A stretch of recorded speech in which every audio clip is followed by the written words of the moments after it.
All right, guys, thanks for watching part one. If you're just tuning in right now, this is part two. Head over to part one. Make sure you check out all the videos. It's a three-part series. I don't want you to miss anything, but we're going to jump right now into part two. And part two is going to be preparation or preparedness. All right, guys, so now we're on to number two.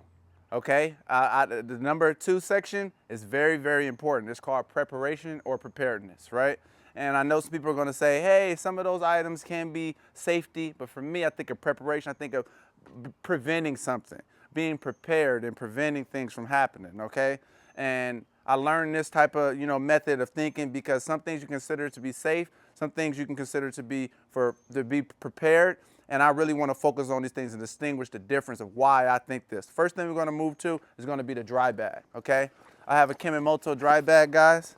Check those out too. I have these linked under the video as well. Kemomoto, this is the company that I work with. Really, really, really good company. I stand by good companies and good products. This is one I keep on my boat. I keep a dry bag as well on my boat, okay? This is a Marchway one. Keep both of these.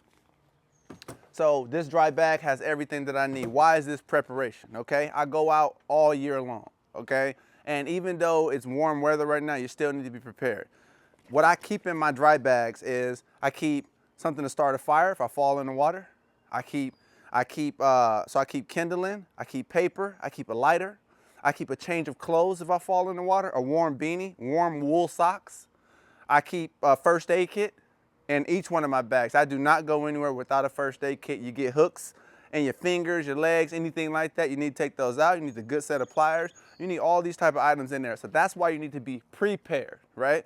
You don't want to be reactionary on the water. You want to be prepared. You don't want to fall in and, oh, I don't got any change of clothes. I want to be able to get to the bank, dry off, change my clothes, deal with the wound, whatever I need to do, and then get right back on the water with having everything right here in front of me and making sure that my bag is waterproof, not just a backpack.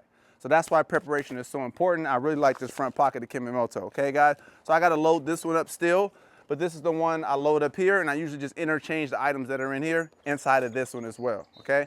So that's why the dry bag is so important for you to be prepared. Go out in the water prepared and do not be reactionary. Let's move on to number two, okay, in the preparation category. Number two is going to be tie down straps. It's going to be very important. I see a lot of people using the ratchet straps, guys. The thing I don't like about the ratchet straps, and I did start off using them, the biggest issue I have with those, you cannot cinch them down the way you would like. You kind of just got to cinch it down and it'll create dents in your kayak, dents on top of your roof rack. And those hooks right there can just come off really easy. I really like these, and I highly recommend the NRS straps. I have the 15-foot one. It works just enough for throw over my roof rack right here. So I usually tend to do it like this. I just put one like this. And the reason why this is so important to me, the rubberized ones. If you get the metal one, you're gonna have problems. The rubberized one's gonna be so important because when it throws over, it'll land like this. See? And that rubber protects from cracking your windows, scraping up your vehicle and everything like that. That's super, super important. And these teeth right here that bite, when you put it in, you can adjust that bite. You can just pull down on that, see, and cinch it, but it doesn't go the other way. It does not cinch the other way. So that is really, really important.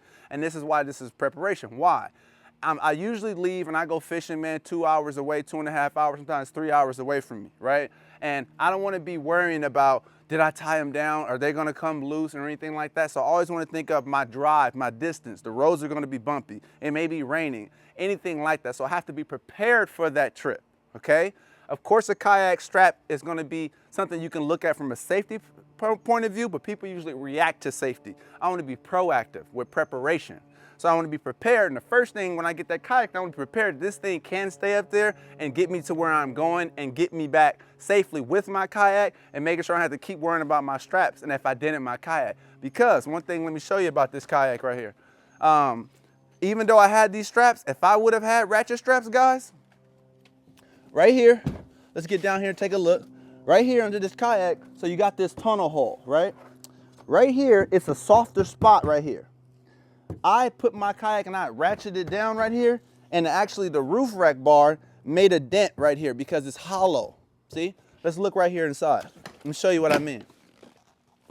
Right here, this is thicker, right? 2 shelves compartment. But right here, it's flatter. And right here, it will dent your kayak if you tie them down too tight. If I did not have these NRS straps, my kayak would be dented. my roof rack would be more dented, and I would have an issue.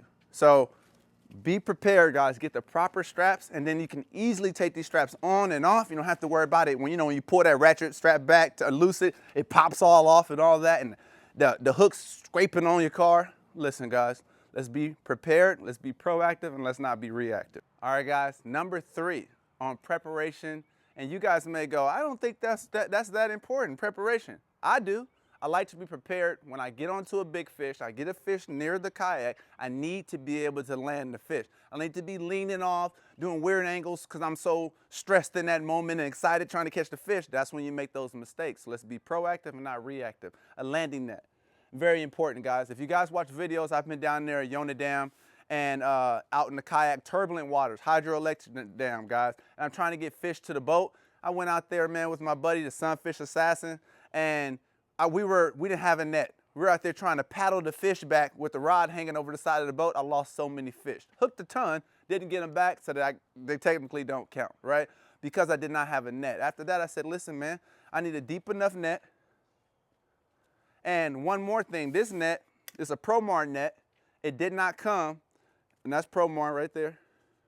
It didn't come with the, it's not very floatable, right? It will fill up with water. So what I did is I cut pool noodle, some black pool noodle, use straps right here, some tie downs, cut them off, some zip ties, and this is floatable now. So when I toss it in water, I repurpose my old net. Dude, I've had this net for over 15 years, which is crazy. I've had this net for over 15 years.